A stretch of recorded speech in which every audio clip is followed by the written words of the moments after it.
السلام عليكم ورحمة الله تعالى وبركاته داوديال كلنتو عن wanaagsan meel kastoo aad joogtaan halkan aad naga daawanaysan waa channelkeena YouTube-ka daawad haddaad nagu cusub tahay fadlan soo dhawow subscribe dhe saad u hesho wararka iyo weliba warbixinada aan soo gelino gambaleelkana furose ay kugu soo dhacaan mar walba aragti iyo fariinana wixii cusubna saaxiibayaal waxaad nagu reebi kartaan qaybta hoose isla commentiga daawadayaasha waxaan soo gudbinaa wararka warbixinada ilaha qarsoon ee siraha gaarka ah helno channelkeena oo ku soo dhaco maanta waxaan inta badan wax ka eegi doonaa xaaladda dalkaasi Suudaan oo ay gilgileen barnaamijyo waaweyn taas oo ugu dambeyn sababtay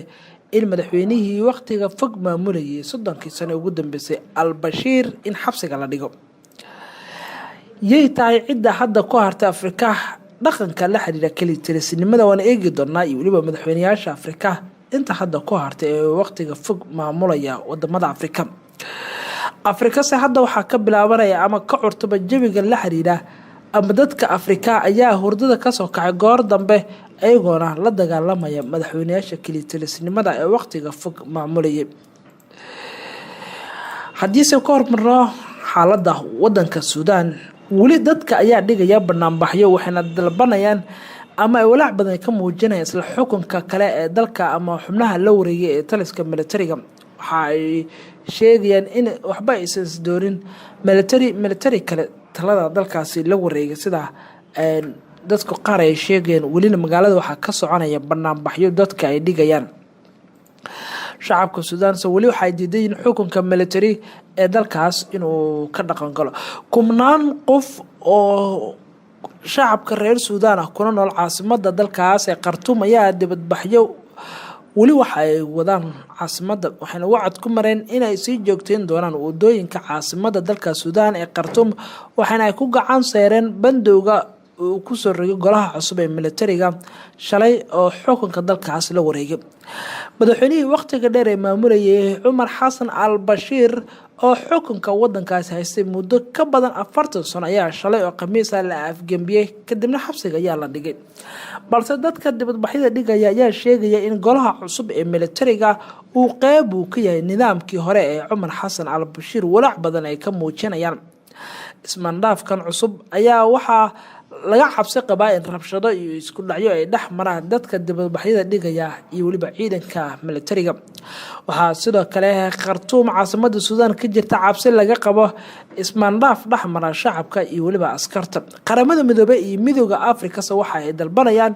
ama baaq degdeg ay ka soo saareen in xaaladda la dejiyo diblomaasiyiin u dhashay wadamo badan ayaa ina ku baaqaya in xaaladda sidan laga dejiyo dadkuna ay isdejiyaan dabaaldegyada ka dhashay xariga Al-Bashir oo 75 sano jir ah ayaa markii dambe isku bedeshay caro kadib markii dadku ay dibadbaxyada dhigayeen ay ku baaqayeen inay hor fadhiistaan waxa ay ku baaqayeen inay xukunka military wadanka laga wareejiyo gelinkii dambe shalay oo khamiisa ayaa qoraal rasmi ah lagu baahiyay warbaahinta dowladda Suudaan waxa lagu sheegay in bandow socon doona muddo 2 bilood ah lagu soo rogay dalkaasi sidoo kale muddo 3 sano wadanka ay maamulayaan taliska militariga kadib ay dhici doonto doorasho la aado sida militarigu ay sheegeen sidee buu inqilaabkan u dhacay aroornimadii hore ee shalay oo khamiis ayaa gawaarida militariga dalkaas waxa ay galeen dhismaha weyn ee ku yaala magaalada Khartoum oo ay leeyihiin wasaaradda gaashaandhigga iyo xarunta ciidanka militariga iyo waliba guriga madaxweynaha Al-Bashir telefishinka iyo idaacadda qaranka ayaa hakiyay barnaamijyadii caadiga ahaa ee ka bixi jiray waxaana wasiirka gaashaandhigga Awad bin Auf uu ku dhawaaqay in dowladda la afgambiyay wuxuuna sheegay in madaxweyne Al-Bashir lagu hayo meel amni ah laakiin muusan bixin faahfaahin dheeri ah oo inta ku saabsan bin Auf waxa uu sheegay in Suudaan ay dhibaato ku hayso maamul xumo musuqmaasuq cadaalad darro wuxuuna raaligelin ka bixiyay shacabka dilalka iyo waliba loo geystay ee rabshadaha dhacay labadii maalin ugu dambeysay waxa uu sheegay in militariga uu xukunka dalkaas sii hayn doono muddo 2 sano ah si ku meel gaar ah kadibna dalka ay ka dhici doonto doorasho sida bin Auf wasiirka gaashaandhigga dalkaas oo hadda talada la wareegay sheegay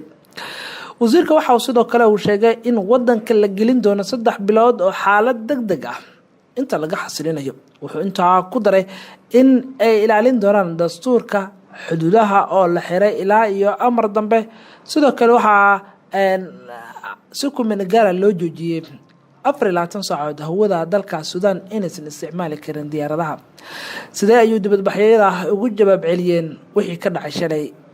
Khartoum? ururka xirfadlayaasha reer Suudaan iyo waliba dadka banaanbaxa dhigaya ayaa aad kaga falceliyay afgambiga lagu inqilaabay madaxweynihii hore ee Suudaan. shacabka wali waxay muujinayaan cabsi ah in taliskii al-Bashir wali ay kasii maamuli karaan dalka Suudaan oo muuqdo. sidee ay dibadbaxyadu markii hore ku bilowdeen?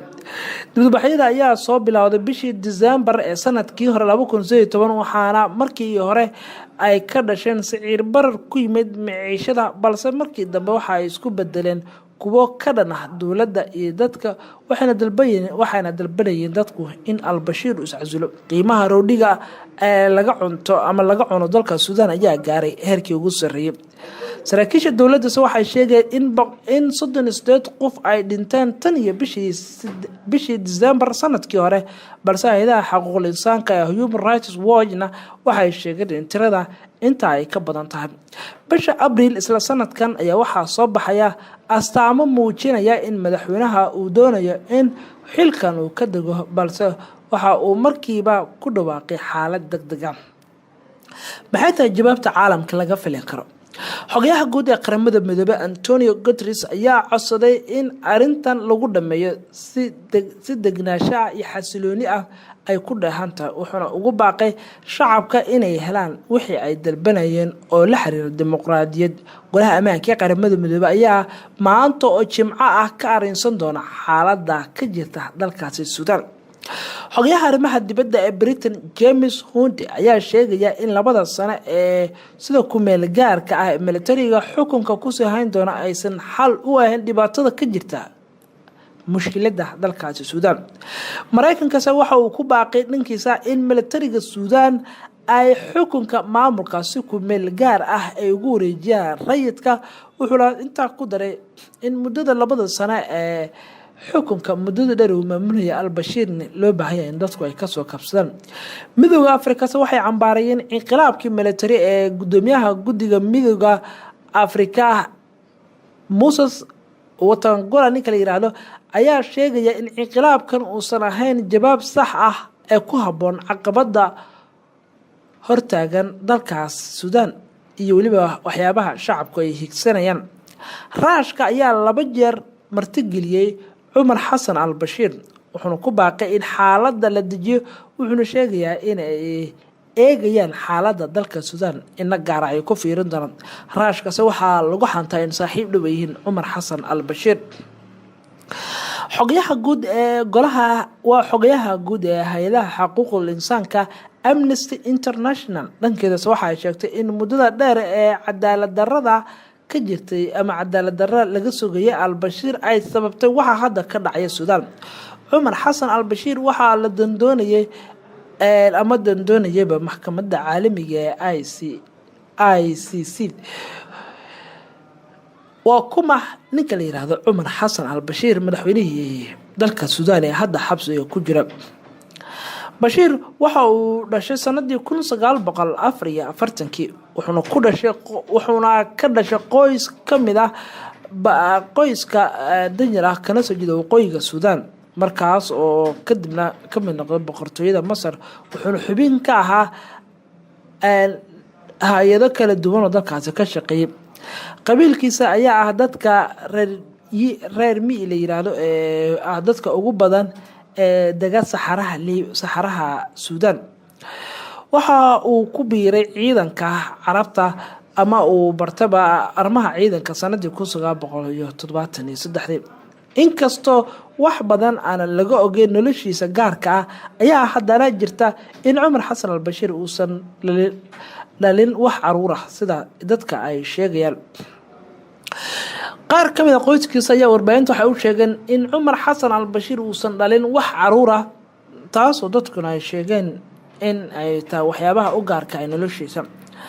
marka da'diisu ay gaarto 50 sano jir ayuu guursaday xaaskiisii labaad oo ahayd haweeney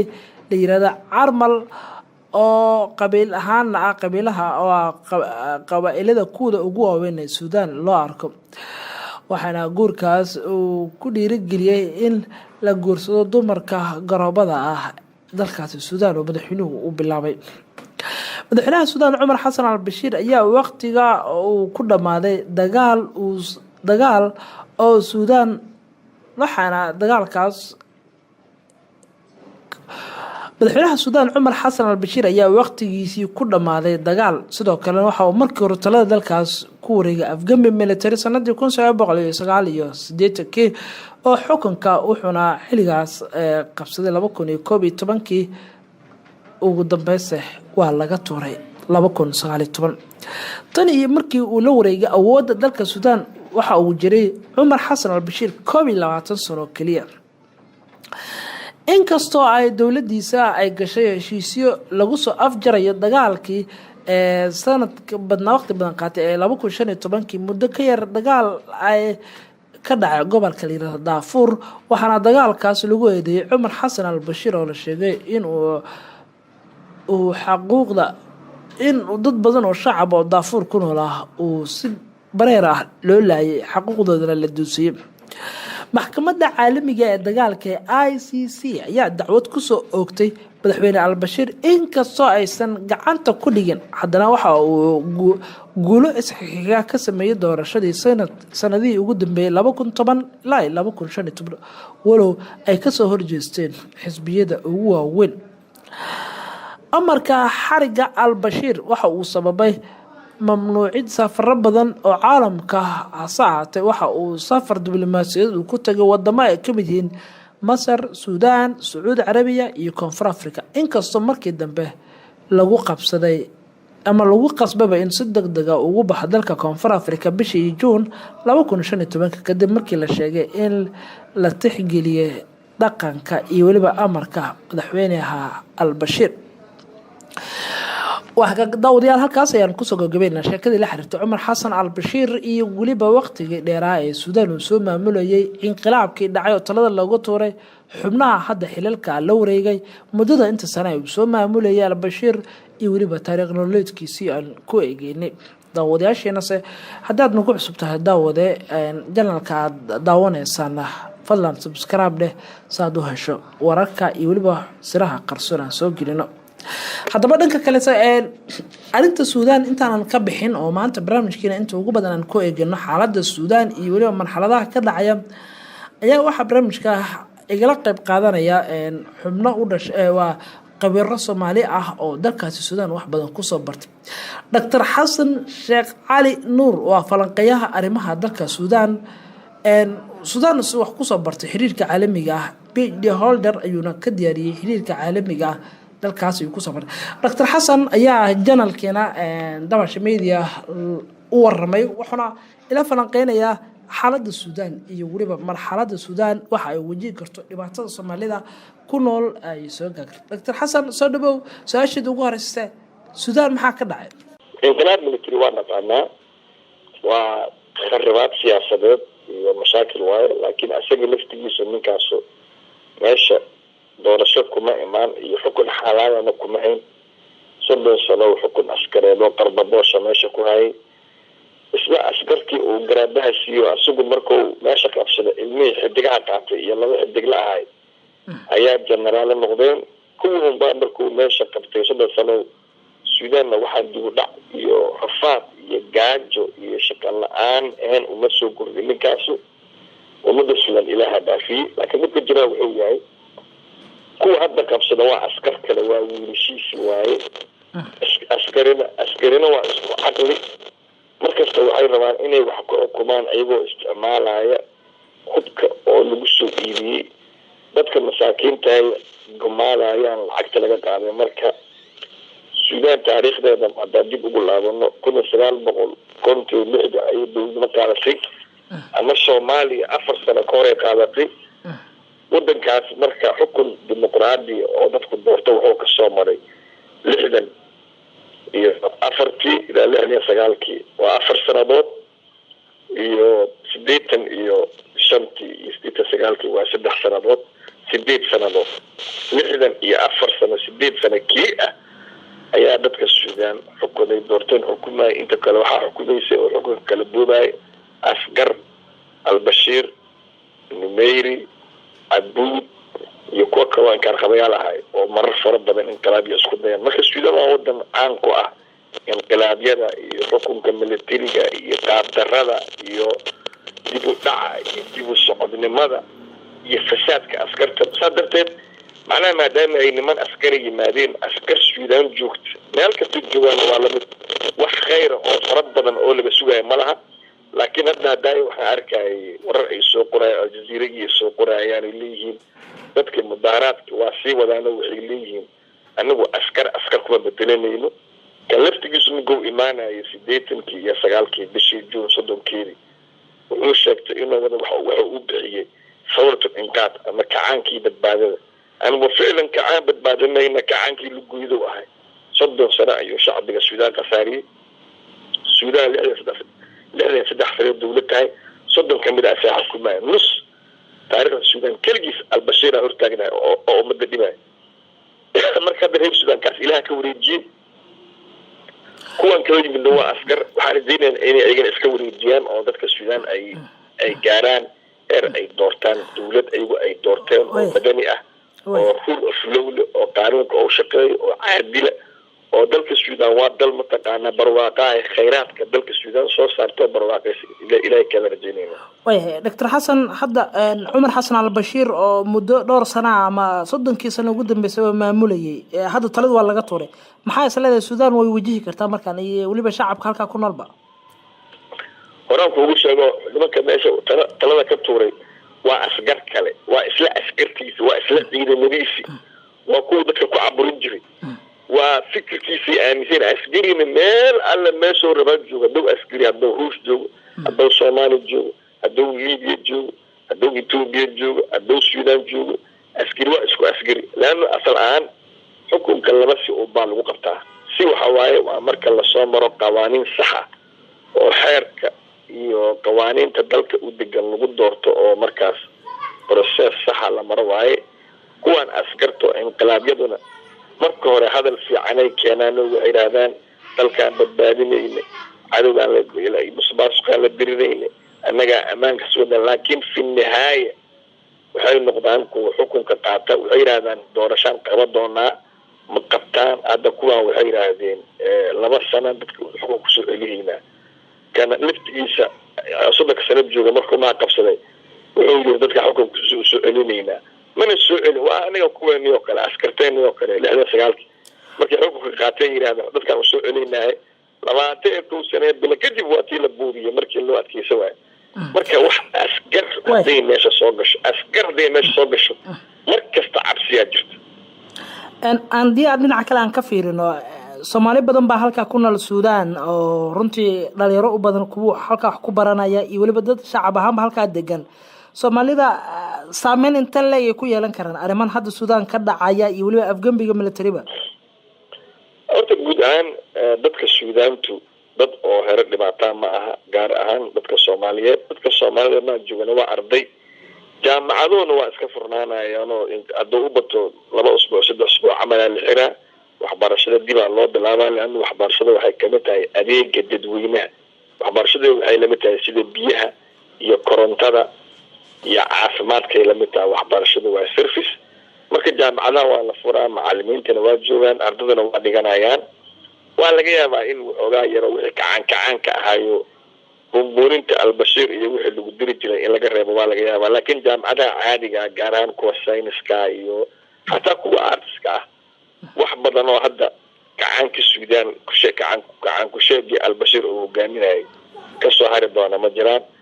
taasina waa taasa mid kale waxay tahay askartu haddaanay dhaxlood iyagu ayna ka sii dagaalamin ama shacbigu intuu sii wado amaanku faraha ka bixin qof Soomaali oo wadanka sharci ku jooga wax ka halaabaya ma jiraan dadka Soomaaliyeed dadka Suudaan asal ahaan waa dad oo mutasaamixiin waaye dadka Soomaaliyeed waa jeceliin aniga hadda koor Suudaan waa tagay aqoon u leeyahay kharduna joogi jiray dadka suudaanku dad oo heera mashaakila ma aha waa dad aad u degan oo weliba haddii loo fiiriyo soomaalida aad bay nooga degan yihiin laanna way naga aqoon fiican yihiin albashiir dabcan qudhiisa intuu madaxweynaha suudaan ahaa maxkamadda caalamiga heeg ayaad aada u dondooneysay oo xayrad badan waa lagu soo ragay arrimahan hadda marka suudaan iyo qudhiisa oo hadda la xiray ma laga yaabaa in ay fududeyso in maxkamaddu gacanta u galo uma malaynayo in oo hadda maxkamadda geeya laanna maxkamadda marka la raadinayo waxaa loo raadinaya inuu madaxweyne ahaayo dee waddan uu haystay hadda wuxuu haysta lama arko dhanka kaleeto nimanka askarta ee meesha qabsaday inkastay iska niman madmadowda sida soomaaliya oo kale iyo haddana dhaqan carabeeday leeyihin marka carabtu mararka qaarkood waxaa kasoo dhexbaxa rag fiican oo waxaa la dhaho nahwa iyo rujuula ay leeyihiin oo ninka haddii uu soo xilhayo xilka laga qaado in lasii karaamo dilo oo la bahdilo carabta badankood waa ka leexdaan marka uma malaynayo hadda nimankan yararka askarta ay meesha qabsaday inay odagi adeerkooda haye garaadaha siiyey si kastaba isaga qaadaraadeen hadda inay dhiibayaan uma malaynayo laakiin waa dhici kartaa laakiin kasoo qaad inay 10% tahay qiyaasta ama malo laakiin si guud waxaan u malaynayaa inay ama guriga ku xiri doonaan ama wadamadan kale oo khaliijka hadduu aadayo ama sacuudiga ama imaaraadka ama qatar ama baxriin meelaas iska aadi doonaa mid hadday sameeyaanoo dabcan 30 sano wadanka xukumaya wax badanna waa ku dheeliyey wixii uu ku dheela haddii hadda inta lagu maxkamaday la iska xiran okay waa dhibaato la iska xiro waa 75 jir wax badan badan noloshu ma harin dadka madaxda ahaa jirana xukunka haddii laga qaadaba waaba dhintaanba oo guriga iyo waxbaa u yimaada si kastaba ahaatee uma malaynayo hadda in ninkan loo dhiibi doono maxkamadda caalamiga iyo loo dhiibi doono uma malaynayo afrika markaan eegno hadda waa sii yaraanayaan soomaalida madaxweynayaasha ugu waqtiga dheer ama waqtiga fog maamulayay markaan eegno cumar xasan albashiir hadda daaqada kasii baxaya inta horta aad ay usii yaraanayaan maya waxaa horta dabcan adduunyada waxaa ka dhamaanaya wixii la dhihi jiray keligii talisyada adduunka dhamay ka dhamaanayaan sideedana waxayba ku hareenba waxa keligii taliyaashu carabtaanay ku hareeno ama ha ahaadaan kuwa askartoo sida kadaafi cali cabdalla saalax iyo albashiirkan iyo kuwan kamiisada dhaadheer oo jooga khaliijka oo ayaguna iska qoysa kuwaas igu dowladnimo soo ma gaarinba iyagu waa qoysas marka guud ahaan dunida carabta guud ahaan dunida islaamka gaar ahaan dunida carabta ayaa keligii talisnimada iyo keligoo taliyaasha ay ku soo harayaan adduunyada intoo kale keligii taliya waa ka dhamaaday waqooyiga america keligii taliya kama jiro maxaan ku ihahdaa koonfurta xataa waa kasii dhamaaha caribbeanka meelahaas fidel castro u dhameey asagana u dhameey waa tegey yurub waa ka dhamaadeen ruushoo adigu iska riban maahane aasiya keligii taliya waa ka dhamaaday afrikadan kale maaqaan adigu ugandeskan hadda nala jooga camal iyo isugu asina 25 sano maaqaan xabuusiya marayaa nuuriyi inta kale oo dhan marka laga yimaado adduunyada keligii taliya waa ka dhamaaday keligii taliya wuxuu kusoo haray carab iyo wax carabta uu kusoo haray marka dunida carabtana waa ka dhamaanayaan mubaarak waa tegey cali cabdalla saalax waa tegey sadaam horow u tegey kadaafi waa tegey maxaan ku rahaa zayd alcaabidiin waa tegey albashiir waa tegey inta dhimana waxaan rajaynaynaa ee carabta iyo muslimka joogta inay iguna naga tagaan rajaynaynaayo ummadaha islaamka iyo carabta ay u helaan fursad hogaan ay doorteen inuu xukumo waa kaaga Dr. Xasan aad u mahadsan tahay intaas ayaan soo kusoo gabagabeynaa barnaamijkeena gaarka ah aan kaga hadlaynay arrinta Suudaan warbixino kale soo wad maqli doontaan arrimaha Soomaaliya daawad haddaad ku cusubtaad nagu soo biirteen subscribe leh oo mahadsantiin